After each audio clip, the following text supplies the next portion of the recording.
තෙරුවන් සරණයි කරුණාවන්ත ගුණබර සත්පුරුෂ පින්වතුනි අභිධර්මයේ උගන්වන පාඩම් මාලාවේ 6 වෙනි පාඩමයි අද දවසේදී ආරම්භ කරන්න සූදානම් වෙන්නේ. නමෝ තස් භගවතු අරහතු සම්මා සම්බුද්දස්ස නමෝ තස් භගවතු අරහතු සම්මා සම්බුද්දස්ස නමෝ තස් භගවතු අරහතු සම්මා සම්බුද්දස්ස.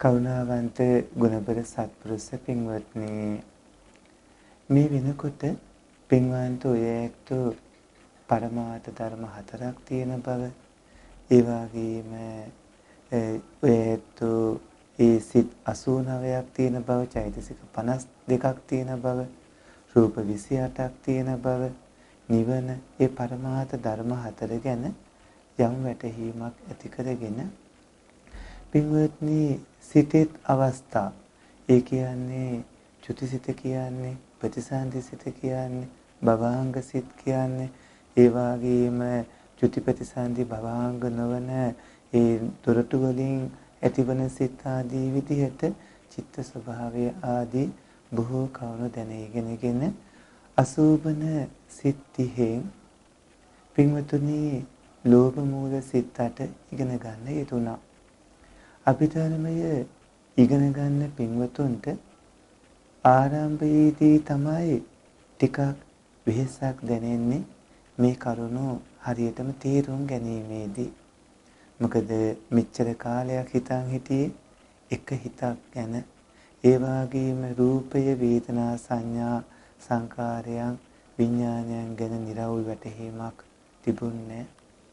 විවිධාකාර අදහසක්, දෘෂ්ටියක් තිබුණු හින්දා වෙන් කරලා මේ කවුණු කියලා දෙනකොට පින්වත්නි මුලදී නොතේරෙන්න පුළුවන්. හැබැයි ඔය ඇත්තු අපි කියලා දෙන විදිහට හිතට ඒ කවුණු හොඳට ගනිමින් කටපාඩම් කරගෙන තීරුම් ගත්තාම පින්වත්නි ඔබට සියල්ලම හොඳට තීරුම් ගන්නට හැකියාව ලැබෙනවා. ටිකක් ඉදිරියට යනකොට සියලුම දේවල් හොඳට මනවින් අවබෝධ වේවි. ලෝභ මූල සිත් 8යි, දෝෂ මූල සිත් 2යි, මෝහ මූල සිත් 2යි කියලා අකුසල සිත් 12ක් තියෙන බව මේ වෙනකොට පින්වත් ඔබ දැන ඉගෙන ගත්තා. පින්වත්නි, ඒ වගේම අහේතුක සිත් 18ක් තියෙනවා. එයින් අකුසල විපාක සිත් 7ක්, කුසල විපාක සිත් 8ක්, ඒ වගේම ක්‍රියාසිත 3ක් තියෙනවා. ඒ අහේතුක සිත් 18යි මේ අකුසල සිත් 12යි කියන මේ සිත් 30 ගැන දැන ඉගෙනගෙන, ඒ වගේම කාමාවචර කාමසෝපන සිත් 24 ගැනත් දැන ඉගෙනගෙන, මේ කාමාවචර සිත් 54 සංඛ්‍යා විදිහට හටගන්න විදිහ, ඒ වයින් කරන කුසල අකුසල කර්මයෝ ඒ වායේ විපාක විදිහට දැනගෙන අහපව් අපි මුලින් ඉඳලා මේ ලෝභ දෝෂ මෝහ කියන අකුසල හේතු, අලෝභ දෝෂ මෝහ කියන කුසල හේතු යෙදෙන සිත් ගැන උදාහරණ, ඒ වගේම ජාතක කතා, ඒ වගේම රහතන් වහන්සේලා කතා, ඒ වගේම අකුසල කරගත් අයගේ පීත ආදී කතා, ඒ කවුනොත් අරගෙන නැවතත් විමසා බැලුවාම ඔය ඇත්තන්ගේ අවබෝධය පින්වත්නි දෙගුණ තෙගුණ වෙනවා. පින්වත් ඔබට එතකොට ඊටාම හොඳට වැටහෙවි. ඒ නිසා අපි මේ අවස්ථාවේදී මූලික හැඳින්වීමක් කරමින් තමයි කටයුතු කරන්නේ. ඉන්පස්සේ සෝමනස්ස වේදනා, උපේක්ඛා වේදනා, ඒ වගේම ditthිගත සම්පයුත්ත, ditthිගත විප්පයුත්ත, අසංකාරික සසංකාරික, ඒ වගේම පින්වත්නි විපාක සිත් විදිහට, ඒ වගේම ක්‍රියාසිත විදිහට, ඒ වගේම කුසල් මේ සිත් විදිහට, විපාක ක්‍රියාසිත විදිහට පින්වත්නි ඒ කවුණු සියල්ල එකිනෙක අරගෙන විස්තර කරනවා. පින්වත් ඔබ ඊටාම හොඳට අපි මේ කියලා දෙන කරුණු නැවත නැවත මෙනෙහි කරමින් අවබෝධ කරගන්නට උත්සාහවන්ත වෙන්න ඕනේ. පින්වත්නි, දැන් අපි ලෝභ මූල සිත් 8 ගිය අභිධර්ම පාඩමේදී ඉගෙන ගත්තා. අද ද්වේෂ මූල සිත් 2යි, මෝහ මූල සිත් 2යි, ඒ වගේම අහේතුක සිත් 18 ගැන හැඳින්වීමක් කරන්නයි මේ සූදානම් වෙන්නේ. පින්වත්නි, අකුසල සිත් 12යි ද්වේෂ මූල සිත් 2ක් තියෙනවා. ඒ කියන්නේ දෝමනස සහගත පටිඝ සම්පයුත්ත අසංකාරික සිත, දෝමනස සහගත පටිඝ සම්පයුත්ත සසංකාරික සිත කියලා. මෙතනදී ද්වේෂය, මෝහය කියන හේතු දෙකම යෙදෙන සිත් තමයි දෝෂ මූල සිත් වෙන්නේ. ද්වේෂය කියලා කියන්නේ පින්වතුනි, සිතින් ගන්නා අරමුණ කෙරෙහි ඇතිවන විරුද්ධ ස්වභාවයයි. ඒ කියන්නේ අරමුණට අකමැති ස්වභාවයයි. පින්වත්නි, කෝපය, තරහව, වෛරය, බය, අපිරියාව, නොසතුට, මෙන්න මේ වචන වලින් කියන්නේ ද්වේෂයම තමයි. එතකොට මේ ද්වේෂ මූල සිත් දෙකක් තියෙනවා. ඒ ද්වේෂ මූල සිත් දෙක පින්වත්නි සෝමනස්ස උපේක්ඛා විදිහට නෙමෙයි යෙදෙන්නේ. මොකද මෙතන ද්වේෂය නැත්තම් ඇතිවන ඒ අරමුණ කෙරෙහි ඇතිවන විරුද්ධ ස්වභාවයේ පින්වත්නි දෝමනස්ස හින්දා මෙතන යෙදෙන වේදනාව දෝමනස්ස පමණයි. හැම සිතකම යෙදෙන සබ්බචිත්ත සාධාන චෛතසික වලින් ඒ වේදනාව මේ සිතේ දෝමනස්ස විදිහටමයි තියෙන්නේ. එතකොට ලෝභ මූල සිත් 8 ඉගෙන ගත්තා වගේ සෝමනස්ස උපේක්ඛා විදිහට යෙදීමක් නැහැ. යෙදෙන්නේ දෝමනස්ස වේදනාව පමණයි. ඒ වගේම තමයි පින්වත්නි හැම වෙලාවකම මේ දෝමනස්ස සිත් වල දෝමනස්ස වේදනාව පමණයි යෙදෙන්නේ. එතකොට දෝමනස්ස වේදනාව කියලා කියන්නේ අරමුණේ නරක ගතිය ආස්වාදය කරන ස්වභාවයට නමක්. එතකොට ශෝකය කියලා කියන්නේ දෝමනස්ස වේදනාවමයි. ද්වේෂ මූල සිත් බෙදෙන විදිහ බැලුවාම බෙදෙන්නේ පින්වත්නි මෙහෙවීමක් ඇතිසිත, මෙහෙවීමක් නැතිසිත කියන අවස්ථා දෙකේ කියන්නේ අසංකාරික සිත, සසංකාරික සිත විදිහට විතරයි. දැන් අපි දස අකුසල කර්මපතවලදී ලෝභ මූල සිත්වලදී පින්වතුනි කර්මපත 10න් 7ක් කෙරෙන විදිහ 7ක් වෙන්නේ මෙහෙමයි කියලා ඉගෙන ගත්තා. ඒ වගේම දෝමනස සිත්වලදී පින්වත්නි දස අකුසල කර්මපතයන්ගෙන් 7ක් සිද්ධ වෙනවා. ඒ තමයි ප්‍රාණඝාතය, සතුන් මැරීමත් වෙනවා. ඒ වගේම සැඩපවස වචන කතා කිරීමත් වෙන්නේ මේ දෝමනස සිතින්. ඒ වගේම ව්‍යාපාදයේ තරහව, ඒ වගේම සොරකම් කිරීම, අදත්තාදානෙ, ඒ වගේ මුසාවාදී, පිසුනා වාචී, සම්පප්පලාපේ කියන මෙන්න මේ අකුසල කර්මපත 7 දෝෂ මූල සිත් වලින් කෙරෙනවා. ඔය ඇත්තන්ට එතකොට ප්‍රශ්නයක් ඇති වෙනවා. අපි ලෝභ මූල සිත්වලදී කියවුණු කවුනොත් මෙතන තියෙනවනේ කියලා. ඔව්, අපි ඉස්සරහදී ඒ කවුන විස්තර කරලා පෙන්වලා දෙනවා මෙහෙම වෙන්නේ කියලා. පින්වත්නි, ලෝභ මෝහ විදිහටත් සිදුවන කර්මපත තියෙනවා, දෝෂ මෝහ විදිහටත් සිද්ධවන කර්මපත තියෙනවා. එතකොට ප්‍රාණඝාතය කියන සතුන් මැරීමත්, අදත්තාදානය කියන සොරකම් කිරීමත්, ඒ වගේම බොරු කීමත්, ඒ වගේම පිසුනා වාචා, පරුසා වාචා, සම්පප්පලාපා, ඒ වගේම ව්‍යාපාදේ, මෙන්න මේ 7 දෝමනස්ස සිත් දෙකෙන් තමයි කෙරෙන්නේ. එතකොට පින්වත්නි ද්වේෂ මූල සිත් තමයි ඒ 7 කෙරෙන්න හටගන්නේ. දැන් අපි කියමු කවුරු හරි සෙල්ලම් කරන්න හිතාගෙන සිනහසෙමින් බොහෝම සතුටින් හිතනවා එයා කරනවා කියලා සතුමානවා වගේ කටයුතු විනෝදේ තකා. ඒ විනෝදේ තකා සත්ඝාතනයන් කරනකොට ඇති වෙන්නේ ද්වේෂයම තමයි. හැබැයි ඒ ඇතිවන ද්වේෂේ පින්වත්නි සියුම්. ඒ වගේම Tamanට හානියක් කරන්න එන කවුරු හරි සතුරෙක් මරන්න නැත්නම් Tamanට දෂ්ට කරයි මේ සර්පයා කියලා හිතලා Tamanව හපාකාවි මේ සුනකයා කියලා හිතලා පින්වත්නි ඒ සතෙක්ට පහර දීලා මරනකොට නැත්නම් Tamanට හතුරුකම් කරන්න එන කෙනෙක්ට පින්වත්නි කරදර කරමින් ඒගේ ජීවිතේ නැසමින් කටයුතු කරනවා නම් එතන ඇතිවන ද්වේෂයේ බොහොම සැරපවස රෞද්‍ර එකක්. එතකොට ද්වේෂයේ සියුම්වත් තියෙනවා, ද්වේෂයේ රෞද්‍රවත් තියෙනවා. සෙල්ලමට එහෙම සමහර ළමයි මඳුරුව මැස්සෝ වගේ සත්තු අල්ලලා සත්තුන්ගේ අතපය කඩනවා. ඒ පිහාටු ගලවනවා වගේ ඉතා දරුණු වැඩ විනෝදීට කරනවා. හැබැයි එතනදී ඇති වෙලා තියෙන්නේ පින්වත්නි දෝමනස සිත්ම තමයි. එතකොට ඇති වෙලා තියෙන ද්වේෂය. ඒ දෝමනස සිත්වලට ලැබෙන්නේ අකුසල විපාකම තමයි.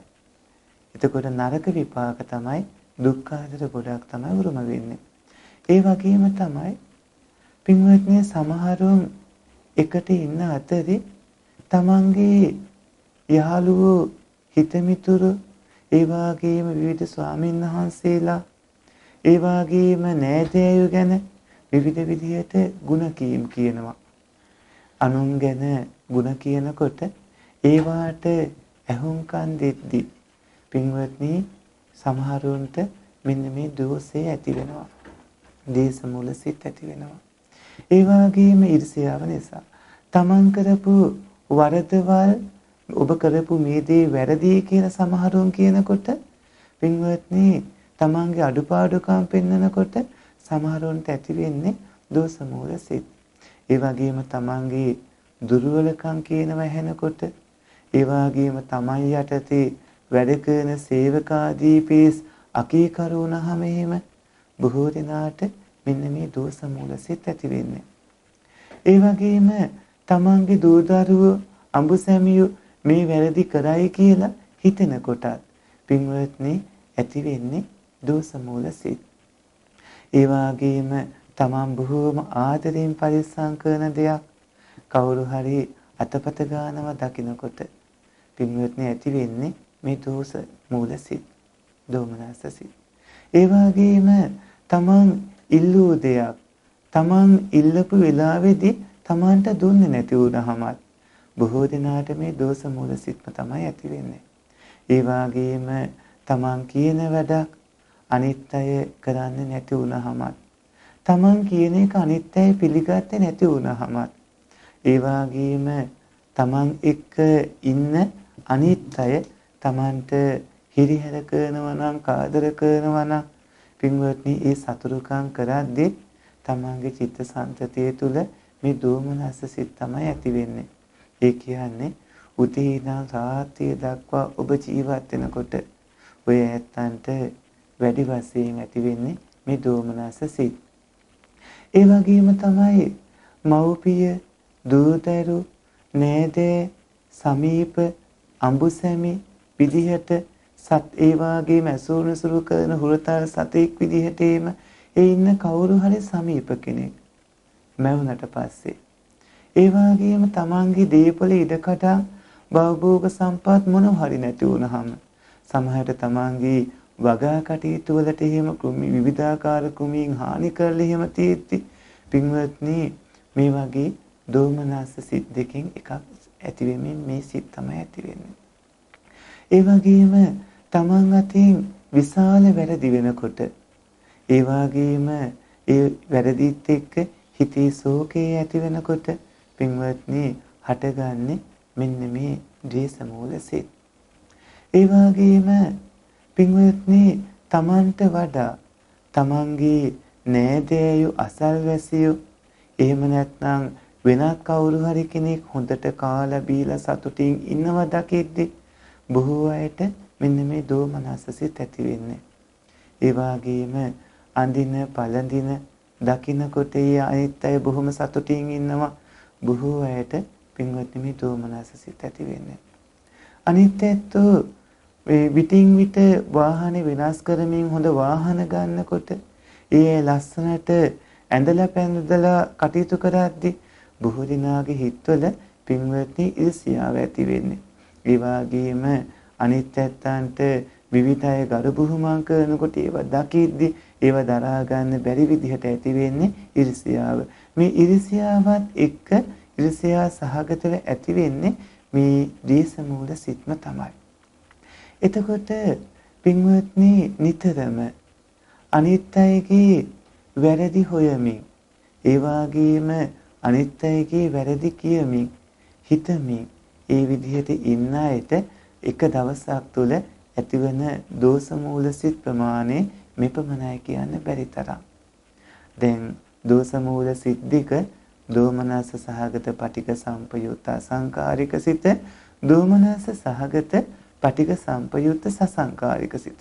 මේ ගැන බලනකොට පින්වන්ත ඔය ඇත්තන්ට දැන් පින්වත්නි තේරෙනවා ඇති උදේ ඉඳන් රාත්‍රිය දක්වා කාල සීමාව තුළදී ඔබට ඇතිවන සිත් අතරේ මොනතරම්නම් දෝමනස සිත් ඇති වෙනවාද කියලා.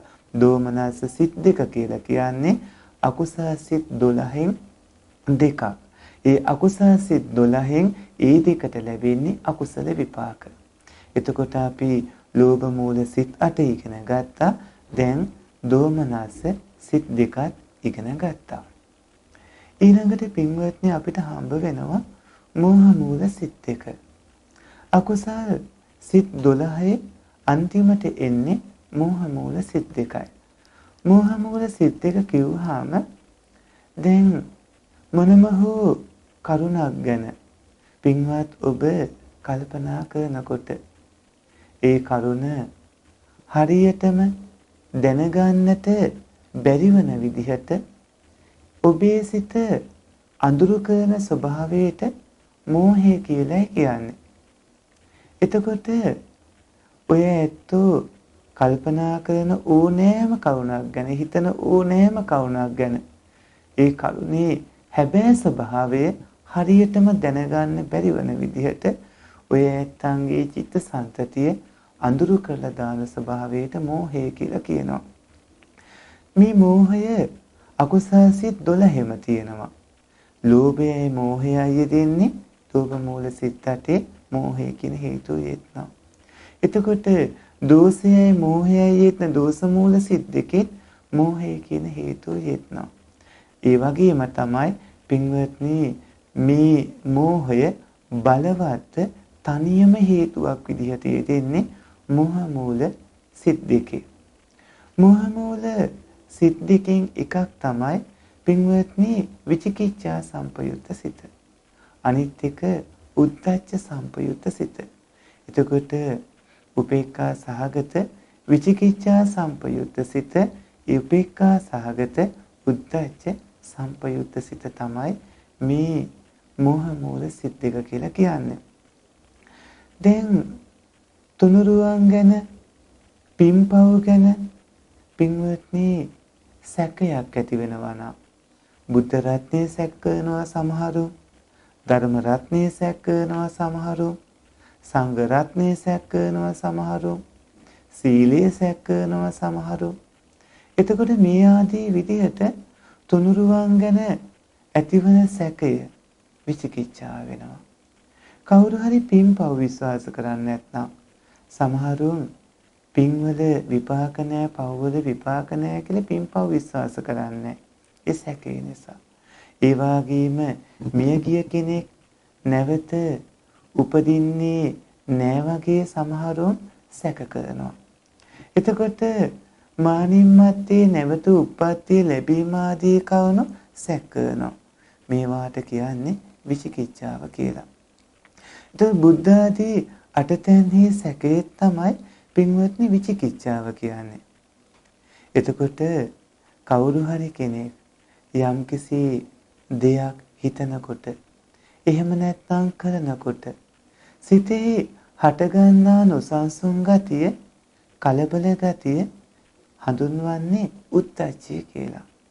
කලින් කිව්වේ විචිකිච්ඡාව, දැන් උද්දච්චය ගැන කියන්නේ. ඒ තමයි කවුරු හරි කෙනෙක් යම් කිසි දෙයක් හිතද්දි හෝ කරද්දි හෝ ඒ කෙනාගේ සිතේ හටගන්නා නොසන්සුන් ගතිය, හිතේ හටගන්නා කලබල ගතියට කියන්නේ පින්වත්නි උද්දච්චය කියලා. මොහ මූල හිත සමහර වෙලාවන් වලදී මේ කිව්ව බුද්ධ ආදී අටතැන්නේ සැකේ කියන විචිකිච්ඡාවෙනුත් යෙදෙනවා. ඒ වගේම තවත් සමහර වෙලාවන් වලදී මේ නොසන්සුන් ගතිය, කලබල ගතිය කියන උද්දච්චයනොත් හට ගන්නවා. පින්වත්නි මොහ මූල සිත අරමුණේ ගැටිලා පින්වත්නි මෝහයෙන් යුක්ත වන හින්දා අරමුණු ගැන නිවැරදිව නිශ්චය කරන්නට බැරි හින්දා උද්දච්චයේ විදිහට සැලෙන හින්දා අරමුණේ රසය හොඳට ගන්න හැකියාවක් නැති හින්දා හැම වෙලාවෙම වේදනාව විදිහට උපේක්ඛා සහගත වේදනාවෙන්මයි යෙදෙන්නේ. එතකොට මොහ මූල සිතේ වේදනාව වෙන්නේ උපේක්ඛා වේදනාවයි. මොහ මූල සිත් දෙකේම උපේක්ඛා වේදනාවයි. ඒකට හේතුව තමයි හැම මොහොතකම මොහ මූල සිත අරමුණේ ගැටිලා අරමුණේ සැබෑ ස්වභාවයේ වහන ස්වභාවය නිසා, ඒ වගේම අරමුණ ගැන නිශ්චය තීරණයක් නැති නිසා, ඒ වගේම නිතරම සැලෙන ස්වභාවයේ හින්දා, කලබල ගතියේ හින්දා, ඒ සැකේ කලබල ආදී ඒ කවණු වලින් යුක්ත හින්දා අරමුණේ රසය හොඳට ගන්න බැරි හින්දා මේ මෝහ මූල සිතේ යෙදෙන්නේ උපේක්ඛා සහගත වේදනාවමයි. පින්වත්නි සැකය නොසන්සුන්කම කියන මේ දෙකම සාමාන්‍යයෙන් සත්වයින් තුල ප්‍රകൃතියෙන් ඇතිවන කාරණා දෙකක්.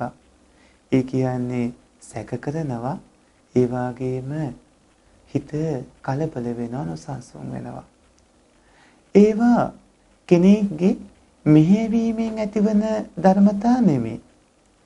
ඒවා මෙහෙවීමෙන් ඇතිවන ධර්මතා නෙමෙයි. ඒ නිසා මේ මෝහ මූල සිතේ පින්වත්නි සංකාර ભેදයක් නැහැ. සියලුම මෝහ මූල සිත් අසංකාරික වෙනවා. එතකොට මෙහෙවීමෙන් ඇති වෙන්නේ නැති මෙහෙවීමක් නැති සිත් වලට තමයි අසංකාරික කියන්නේ. අපි මීට කලිනුත් ඒ ගැන ඉගෙන ගත්තා.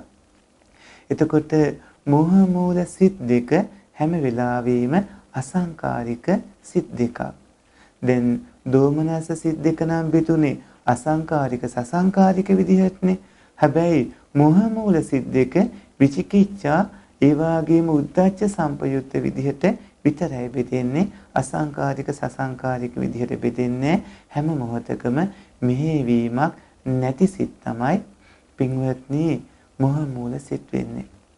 එතකොට මෝහ මූල සිත් දුර්වල හින්දා ඒ වයින් පින්වත්නි ලෝභ මූල, දෝෂ මූල සිත් වලින් වගේ බරපතල විපාක ඇති වෙන්නේ නැහැ. සාමාන්‍යයෙන් මේ මෝහ මූල සිත් කියන්නේ බොහොම දුර්වල සිත් දෙකක්. දැන් ලෝභ මූල සිත් හරි ප්‍රබලයි. දෝෂ මූල සිත් හරි ප්‍රබලයි. හැබැයි ඒ වගේන් ඇති වෙනවා වගේ බරපතල විපාක ඇති වෙන්නේ නැහැ. ඒ වගේම විචිකිච්ඡා සහගත සිතේ කියන්නේ බුද්ධ ආදී යටිතැන්නේ සැකේ ඇති සිතේ සිදුවන විශේෂ නපුර ලොකුම භයානකම කාරණා වෙන්නේ ඒක ඇති වුණාට පස්සේ බුද්ධ රත්නේ, ධම්ම රත්නේ, සංඝ රත්නේ ආදී විදිහට සීලේ ආදී මේ කරුණු ගැන සැකේ ඇති වුණාම ඒ සැකය ඇති වෙච්ච කෙනාගේ චිත්තසංතතිය රූප, ශබ්ද, ගන්ධ, රස, ස්පර්ශ ආදී මේ පංචකාම සම්පත් වලටමයි නැමෙන්නේ. ඒ කියන්නේ පස්කම් සැපේටමයි නැමෙන්නේ, කුසලයට නැමෙන්නේ නැහැ. ඒක තමයි මේ මෝහ මූල සිත්වල තියෙන පින්වත්නි විශේෂ බරපතල කරුණ වෙන්නේ. එතකොට විශේෂ නපුර වෙන්නේ. ඒ කියන්නේ පස්කම් සැපයට බරවන හින්දා පින්වත්නි ඒ ඇත්තන්ගෙහි කුසලයට නැවෙන්නේ නැහැ. එතකොට විචිකිච්ඡාව තියෙන කුසලයක් කළත් පින්වත්නි ඒක බලවත් කුසලයක් වෙන්නේ නැහැ.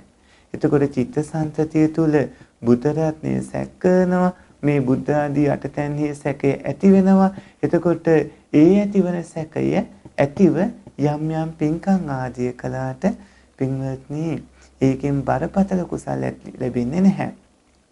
ඒ වගේම තමයි සාමාන්‍යයෙන් මිනිස්සෙන්ගේ නුවණ ඉක්මවා ගියපු හිත හොඳට දියුණු කරගත්ත, ඒ කියන්නේ උසස් නුවණක් ඇති කරගත්ත බුදු පියාණන් වහන්සේලා, ඒ වගේම පසේ බුදු පියාණන් වහන්සේලා, අග්‍ර ශාවක මහා ශාවක ආදී බුද්ධ ආදී උතුමන්ට හැරෙන්න සාමාන්‍ය මිනිස්සුන්ට විෂය වෙන්නේ නැති කරුණු විවේචනය කරන්න යනකොට, ඒ වගේම පරලෝක ජීවිතය ගැන හැම පින්වත්නි සාමාන්‍ය ජනතාව කරන විවිධාකාර පුහු විවේචන එහෙම අහනකොට, කියවනකොට, කල්පනා කරනකොට හුඟක් දෙනාට ඇති වෙන්නේ විචිකිච්ඡාව. ඒ කියන්නේ අභිඥාලාභී උතුමන්ට විසේවන කවුණු පින්වත්නි අහන්න කරන්න වගේ යන්න හොඳ නෑ. ඒවා ඒ උත්තමයන් වහන්සේලා දේශනා කළ විදිහට අපි තේරුම් ගන්නට ඕනේ. නැත්නම් සාමාන්‍ය පු탁ජනයින් ලෝකේ දිහා තමන්ගේ චිත්තසංතතිය තුල කාමාදී ඇති කරගෙන බලන කියන විදිහට පින්වත්නි ඒවා අහන්න කරන්න හිතන්න යනකොට බොහෝ දෙනාට ඇති වෙන්නේ සැකය, විචිකිච්ඡාව වැඩි වෙන්නේ.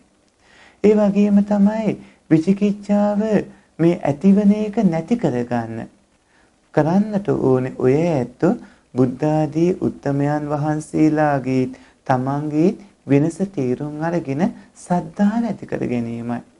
හැම කරුණකම මූල බීජය වෙන්නේ සද්ධාව.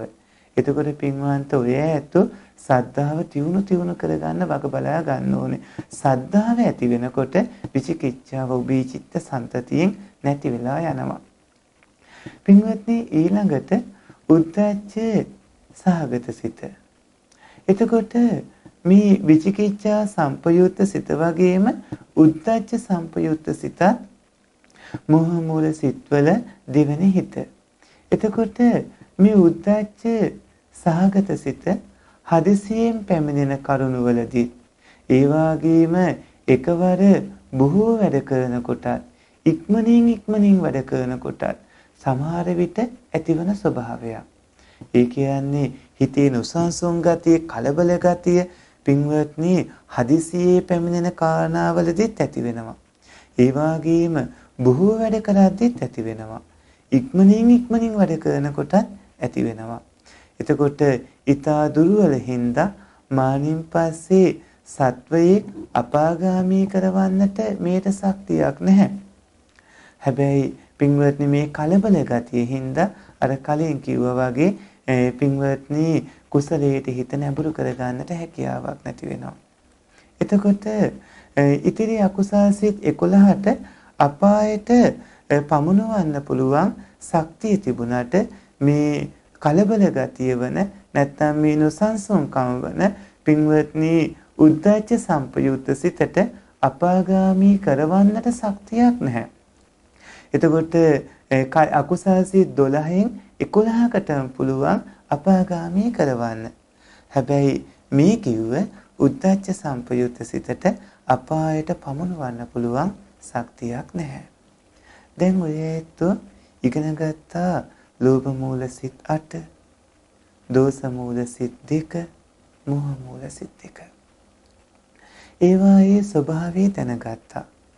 පින්වත්නි අපි ඔබට මේවා ජාතක කතා, උදාහරණ, ඒ වගේම විවිධ චරිත කතා අරගෙන මේ නිසයි මේ ස්වභාවය මේ වගේ මේ පුද්ගලයාට ඇතුනේ ලෝභ මූල සිත්, ඒ නිසා මේ විදිහට අපාය ඉපදෙන ප්‍රේතවත් වෙන්නේ මෙහෙමයි. ඒ වගේම මේ කෙනාට ඇතුනේ දෝෂ මූල සිත්, ඒ ද්වේෂය නිසා මේ විදිහට ඇතුණා. දැන් තාත්තා සම්බන්ධව නරක ඇසුර හින්දා අජාසත් රජතුමාට ඇතුනේ තමන්ගේ පිය මහ රජතුමා ගැන දේශයක්. ඒ නිසා තාත්තා ඝාතනය කරන තැනකටපත් වුණා. ඒකේ විපාකයේ විදිහට ආනන්තරේ පාප කර්මයක් කරගත්ත එක නිසා පින්වත්නි අදත් නරකයේ දුක් විඳින්න සිද්ධ වෙලා තියෙනවා. ඉදිරියේදී මේ කවුණු ඊටාම හොඳට විස්තර කරන සෝමනස්ස වේදනා, උපේක්ඛා වේදනා ආදී කවුණුත් අරගෙන. පින්වත්නි ඊට පස්සේ අපි අහේතුක සිත් 18 තමයි ඉගෙන ගන්නට ඕනේ. අහේතුක සිත් 18 ඔබට කටපාඩම් කරගන්න අද සංඛ්‍යා විදියට පමණක් අපි කියලා දෙන්නම්. පින්වත්නි අහේතුක සිත් 18ක් තියෙනවා. ඒ කියන්නේ අර කලින් ඉගෙන ගත්ත මේ අකුසල සිත් 12න් ලැබෙන විපාක විදිහට පින්වත්නි අහේතුක අකුසල විපාක සිත් 7ක් ලැබෙනවා. ඒ වගේම ඉදිරියේදී ඉගෙන ගන්න තියෙන කුසල සිත්වල විපාක විදිහට අහේතුක කුසල විපාක සිත් 8ක් ලැබෙනවා. ඒ වගේම පින්වත්නි අහේතුක ක්‍රියාසිත 3ක් තියෙනවා. ක්‍රියාසිත 3න් එකක් රහතන් වහන්සේලාට ඇති වෙන්නේ, අනිත් ක්‍රියාසිත පෘථග්ජනයින්ටත් ඇති වෙනවා, අනිත් ක්‍රියාසිත 2. එතකොට පින්වත්නි මේකට ඇයි අපි මේ අහේතුක අකුසල විපාක සිත් 7ට, අහේතුක කුසල විපාක සිත් 8ට, අහේතුක ක්‍රියාසිත 3ට අහේතුක කියන වචනේ කියන්නේ? මෙතන සිත් 89 සිත් 18කටම අපි පින්වත්නි අහේතුක කියන වචනේ කියනවා.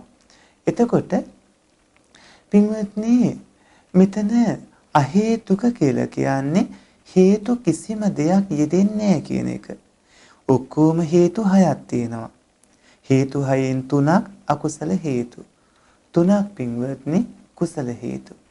එතකොට අකුසල හේතු 3. අකුසල හේතු 3 වෙන්නේ ලෝභ, දෝෂ, මෝහ. දැන් ලෝභයයි මෝහයයි යෙත්න සිත්, දෝෂයයි මෝහයයි යෙත්න සිත්, මෝහේ විතරක් යෙත්න සිත් පින්වත් ඔබ ඉගෙන ගත්තා. ඒ වගේම ඉදිරියේදී පින්වත්නි අලෝභ, අදෝෂ යෙත්න සිත්, අලෝභ, අදෝෂ, අමෝහ යෙත්න සිත් ඉගෙන ගන්න තියෙනවා. දැන් ඒ අලෝභ, අදෝෂ, අමෝහ යෙදෙන සිත්වත් මෙතන ලෝභ, දේශ, මෝහ යෙත්න සිත්වත් නෙමේ. ඒ හේතු 6ම යෙදෙන්නේ නැති සිත් තමයි පින්වත්නි මේ ඉගෙන ගන්න. එතනදී පින්වත්නි අලෝභ, අදෝෂ, අමෝහ කියන මේ හේතු චෛතසික සමග යෙදෙන්නේ නැති හින්දා මේ සිත්වලට මේ ලෝභ, දේශ, මෝහ, අලෝභ, අදෝෂ, අමෝහ කියන මේ හේතු යෙදෙන්නේ නැති හින්දා මේ සිත්වලට අහේතුක සිත් කියලා කියනවා. එතකොට පින්වත්නි මෙන්න මේ කිව්ව සිත් 18න් 7ක්ම පින්වතුනි අකුසල විපාක සිත් වෙනවා. ඒ වගේම 8ක් කුසල විපාක සිත් වෙනවා. ඒ වගේම 3ක් පින්වත්නි ක්‍රියා සිත් වෙනවා. දැන් ඔයත් කටපාඩම් කරගන්න ඕනේ අහේතුක අකුසල විපාක සිත් 7. පළවෙනි එක උපේක්ඛා සහගත චක්කු විඥාන සිත. දෙවෙනි එක උපේක්ඛා සහගත සෝත විඥාන සිත. තුන්වෙනි එක උපේක්ඛා සහගත ගාහන විඥාන සිත. හතරවෙනි එක උපේක්ඛා සහගත ජීවහා විඥාන සිත. 5 දුක්ඛ සහගත කාය විඥාන සිත. 6 උපේක්ඛා සහගත සම්පටිච්ඡන සිත. 7 උපේක්ඛා සහගත සම්තිරණ සිත. එතකොට මේ කිව්වේ අකුසල සිත් 12න් ලැබෙන විපාක සිත් 7. නැවතත් උපේක්ඛා සහගත චක්කු විඥාන සිත, උපේක්ඛා සහගත සෝත විඥාන සිත, උපේක්ඛා සහගත ගාහන විඥාන සිත, උපේක්ඛා සහගත ජීවහා විඥාන සිත, දුක්ඛ සහගත කාය විඥාන සිත, උපේක්ඛා සහගත සම්පටිච්ඡන සිත, උපේක්ඛා සහගත සම්තිරණ සිත කියන මෙන්න මේ සිත් 7 පින්වත්නි කලින් ඉගෙනගත් අකුසල සිත් 12ට ලැබෙන විපාක සිත් 7. එතකොට පින්වත්නි හේතු යෙදෙන්නේ නැති විපාක සිත් 7.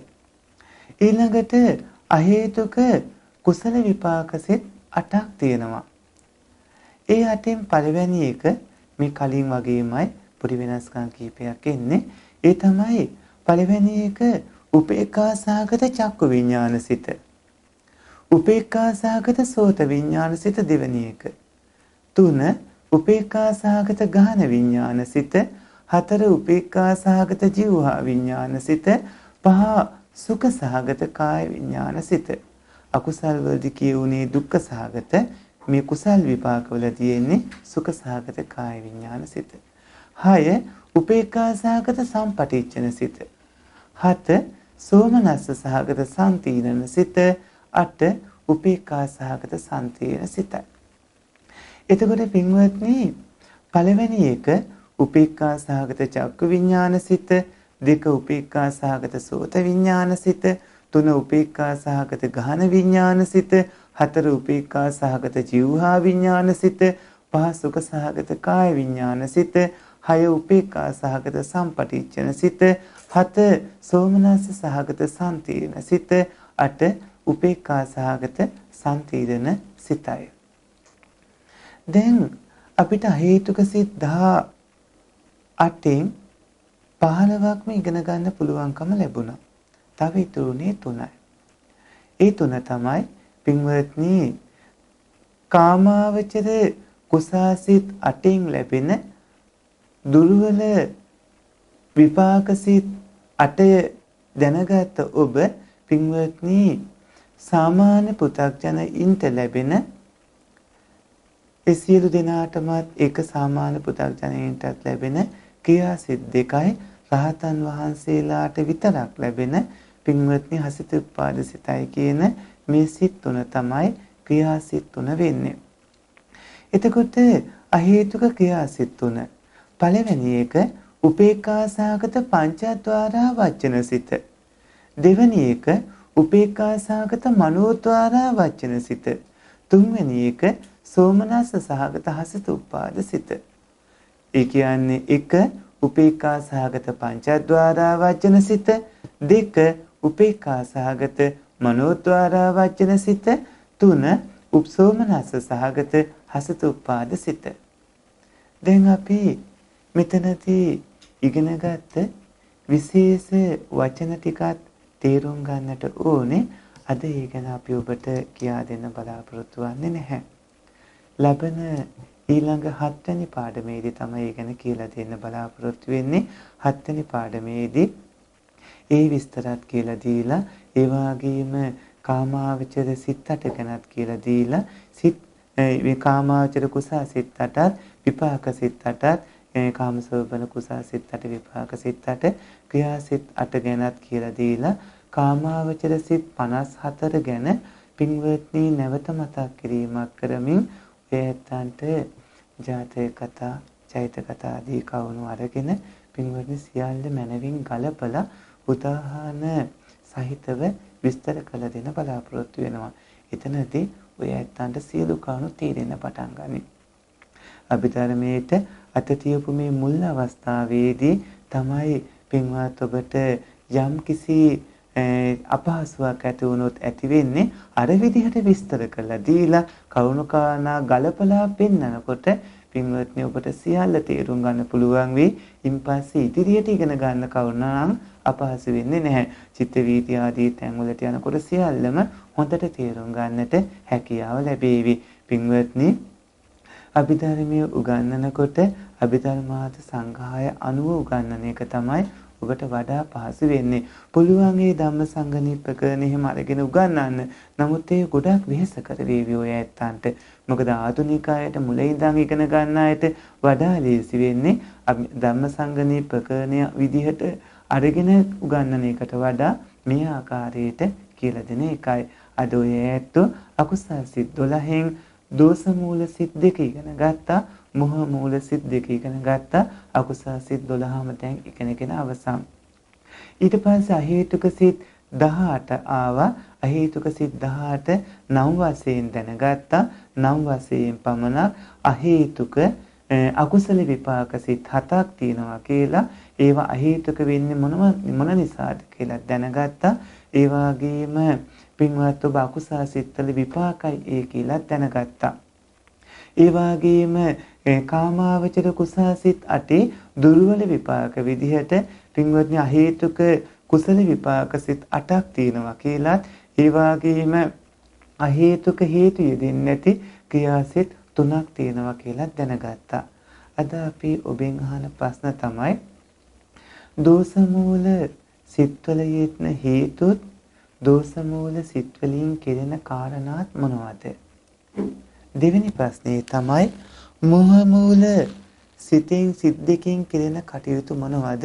බුද්ධ ආදී අටතැන්නිය සැකේ කියන්නේ මොකක්ද? ඒ වගේම ඊළඟ ප්‍රශ්නේ තමයි අහේතුක අකුසල විපාක සිත් 7 කියන්න, අහේතුක කුසල විපාක සිත් 8 කියන්න, ඒ වගේම අහේතුක ක්‍රියාසිත 8 කියන්න. පින්වත් අහේතුක මේ ක්‍රියාසිත 3 කියන්න. එතකොට අහේතුක අකුසල විපාක සිත් 7යි, කුසල විපාක සිත් 8යි, ක්‍රියාසිත 3යි කියලා මේ විදිහට සිත් ඔක්කොම පින්වත්නි අහේතුක හේතු දෙන්නේ නැති සිත් 18ක් තියෙනවා. දැන් මේ වෙනකොට ඔය ඇත්තෝ අසෝබන සිත් 30 දැනගන්න යෙත්නා. මේ අසෝබන සිත් 30න් විස්තර කරන්න තියෙන්නේ පින්වත්නි අහේතුක සිත් 18යි. ලබන සතියේදී ඒ විස්තර කරමින් පින්වත් ඔය ඇත්තන්ට හඳුන්වා දෙනවා කාමාවචර කාමසෝබන පින්වත්නි අටමහා කාමාවචර කුසාසිත 8 විපාකසිත 8 ක්‍රියාසිත 8 ඉන්පස්සේ සතියේදී ඒ විස්තර කරමින් පින්වන්ත ඔය ඇත්තන්ට ජාත කතාදී කවුණු අරගෙන මේ සියල්ල ගලපමින් පින්වත් ඔබට ඊතා නිරවුල් වැටහීමක් ඇති කළ දෙන්නට බලාපොරොත්තු වෙනවා.